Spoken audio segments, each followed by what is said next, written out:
অনেকেই প্রশ্ন করে, হুজুর কুরবানির সাথে আকিকা হবে কিনা?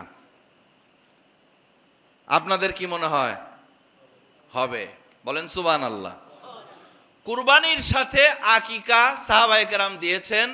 আকিকাটা কুরবানির মতোই, কুরবানির যেই সিস্টেম আকিকারও একই সিস্টেম, কুরবানির সাথে আকিকা দেওয়া যাবে। কোন সুবহানাল্লাহ।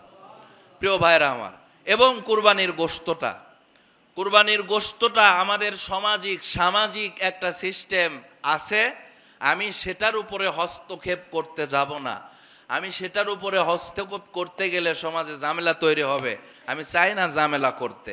আপনাদের সমাজ আছে থাক, কিন্তু ইসলাম কি বলে সেটা একটু নজরে রাখতে হবে।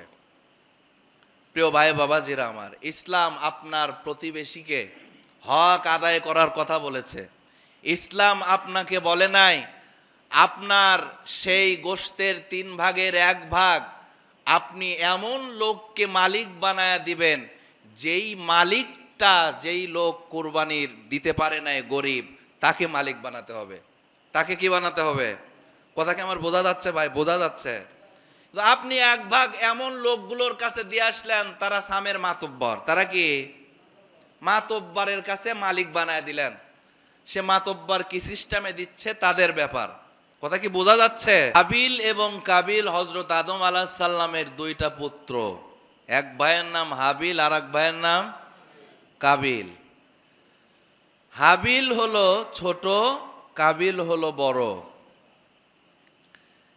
তৎকালীন সময়ের একটা হিসাব ছিল, সিস্টেম ছিল হলো, যেহেতু পৃথিবীতে আর কোনো মানুষ নাই, আদম এবং হাওয়া তাদের ঔরসজাত থেকে যেই সন্তানগুলো আসতো, জোড়ায় জোড়ায় আসতো, একটা ছেলে একটা মেয়ে একসাথে জন্মাতো।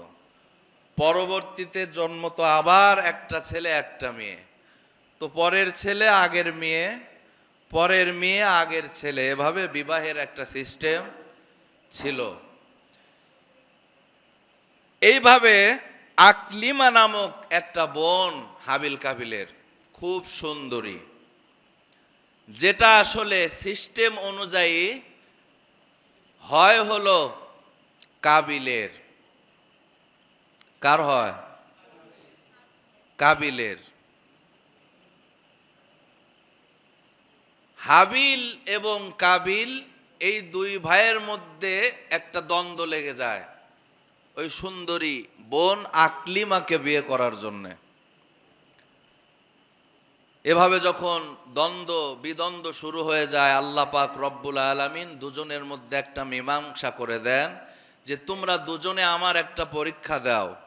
যেই পরীক্ষায় যার মূল্যায়ন বেশি হবে, যে পাস করতে পারবে, সেই এই আকলিমাকে বিয়ে করতে পারবে। কোন সুবহানাল্লাহ। এবার হাবিল এবং কাবিল 2 ভাই কুরবানি করার জন্য সন্তুষ্টি হলেন, রাজি হলেন। কিন্তু সিস্টেম অনুযায়ী যেই ছোট ভাইয়ের আকলিমাকে বিবাহ করার যেই নিয়ম ছিল, সে আল্লাহর সেই হুকুমটা সুন্দর একটি দুম্বার মাধ্যমে কুরবানি করার নিয়ত করে ফেললেন যে আল্লাহর হুকুম যেহেতু হয়েছে, আমি এই দুম্বাটা আল্লাহর রাস্তায় কি করব? কুরবানি করব। আর যে জোর করেই আকলিমাকে বিয়ে করতে চাচ্ছিল অন্যায়ভাবে, কিভাবে? বড় ভাই সে চিন্তা করলো অল্প কিছু শস্য ফসল সে কুরবানি করবে, কবুল হোক বা না হোক, ওর নিয়ত কুরবানি না, ওর নিয়ত কি? আকলিমাকে বিয়ে করা। কিভাবে কুরবানি করবে? তখনকার সিস্টেম ছিল পাহাড়ের চূড়ায় রেখে আসবে, যার কুরবানিটা ওখান থেকে উধাও হয়ে যাবে তার কুরবানিটা কবুল, আর যারটা উধাও হবে না, অবশিষ্ট থেকে যাবে, তারটা কবুল হবে না। এভাবে 2 ভাই যখন পাহাড়ের চূড়ায় রেখে আসলো, পরবর্তীতে দেখা গেল যে এক ভাইয়ের দুম্বাটা ওইখান থেকে আল্লাহ পাক তুলে নিয়েছেন, তার কুরবানিটা কবুল হয়েছে। কোন সুবহানাল্লাহ।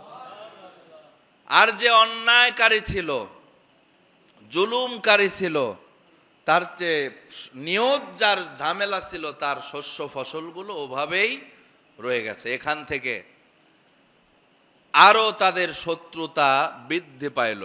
বৃদ্ধি পাওয়ার পরে বড় ভাই ছোট ভাইয়ের উপরে রাগ করে, এটা কিন্তু শুধু ইতিহাস না, সূরা মায়েদার ২৭ নম্বর আয়াত থেকে ধারাবাহিক আল্লাহ পাক ৩১ নম্বর আয়াত পর্যন্ত আলোচনা করেছেন। তাফসিরে ইবনে কাসিরের মধ্যে আমি দেখলাম যে এই হত্যাকাণ্ডটা হিংসার বশীভূত হয়ে এক ভাই আর এক ভাইকে করলো।